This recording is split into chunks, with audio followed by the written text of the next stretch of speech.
कि जो सर झुके नहीं तूफानों में वो कैसे झुकेंगे इल्जामों में। पगड़ी छीनने वालों से कह दो अभी हम खड़े हैं इंसाफ के मैदानों में। पूरे समाज में एकता का संदेश देने के लिए बाबा राकेश टिकैत जी विरोध करने गए।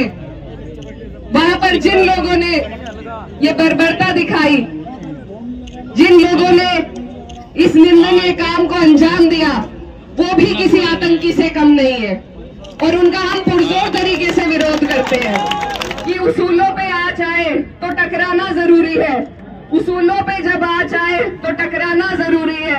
जिंदा हो तो जिंदा नजर आना जरूरी है। उससे भी ऐसे आतंकी बर्बरती के लोगों को भेजकर अगर हम पे हमला होगा तो ये किसान वर्ग कभी बर्दाश्त नहीं करेगा। अगर हमारी आवाज को दबाया जाएगा ये हम कभी बर्दाश्त नहीं करेंगे।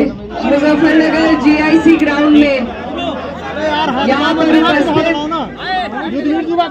भारतीय किसान यूनियन के राष्ट्रीय अध्यक्ष बाबा नरेश टिकैत जी, भारतीय किसान यूनियन के राष्ट्रीय प्रवक्ता बाबा राकेश टिकैत जी, मुजफ्फरनगर से हमारे सबके बड़े आदरणीय सांसद अरिंदर मलिक जी, मेरठ से चल के आए मेरे बड़े भाई अतुल प्रधान जी और तमाम जितने भी नेतागण यहाँ पर उपस्थित हैं और जितने भी किसान भाई हमारे दूर दूर से चलकर यहाँ पर आए हैं, सबसे पहले मैं दिल की गहराई से आपका धन्यवाद देना चाहती हूँ कि बाबा नरेश टिकैत जी की एक आह्वान पे आप लोग यहाँ पर उपस्थित हुए। ये हमारी ताकत है, हमारी एकता है जो इस ग्राउंड में आप दिखा रहे हैं और यही ताकत है जिसको हमें सुनिश्चित करना है, अनुशासित रूप से बना करके चलना है। कल की जो घटना थी बेहद निंदनीय घटना थी। इस देश में हर एक व्यक्ति आतंकवाद के खिलाफ है। पहलगाम में जो हुआ हम सब उसकी कड़े से कड़े शब्दों में निंदा करते हैं और उन आतंकियों पर लानत भेजते हैं यहाँ से। लेकिन अगर आक्रोश रैली में कोई जाता है तो समर्थन करने के लिए जाता है। हमारे बाबा राकेश टिकैत जी ये कोई नेता नहीं है, इन्होंने अपने लाभ के लिए कोई काम नहीं किया। ये धरती से जुड़े हुए वो पुत्र हैं जिन्होंने सबके हक की लड़ाई लड़ी। कहीं भी जहां हम विवाद देखते हैं, सबसे पहले अगर हम किसी व्यक्ति का नाम सुनते हैं कि वहां सुलह कराने दो गुटों में अगर कोई सबसे पहले पहुंचता है, चाहे हरियाणा हो चाहे उत्तराखंड हो, हमारे बाबा राकेश टिकैत जी वहां तक जाने का काम करते हैं। हर गलत बात का विरोध करना, आपकी हमारी आवाज को सरकार तक पहुंचाना, क्या ये गलत है?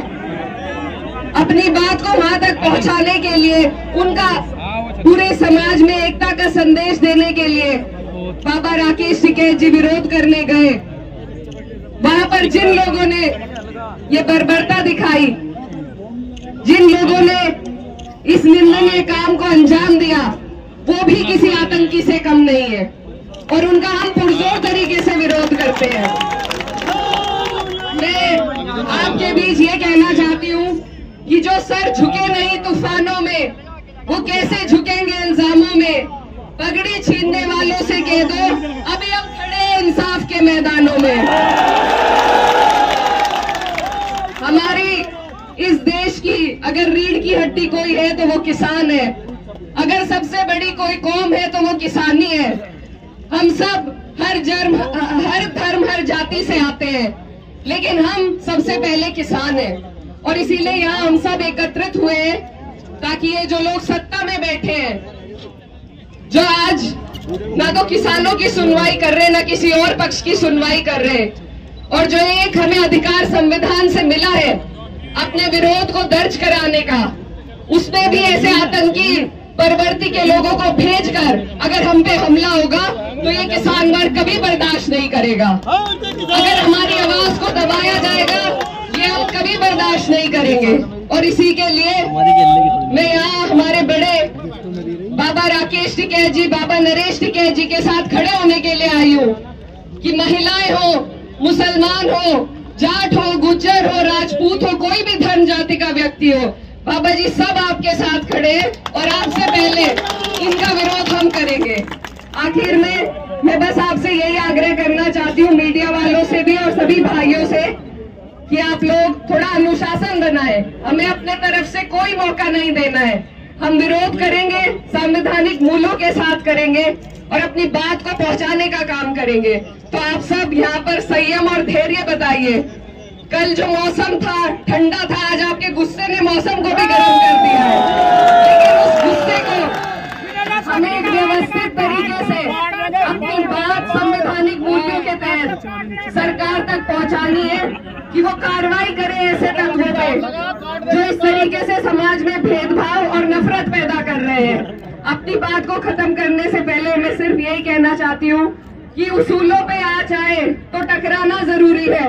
उसूलों पे जब आ जाए तो टकराना जरूरी है। जिंदा हो तो जिंदा नजर आना जरूरी है।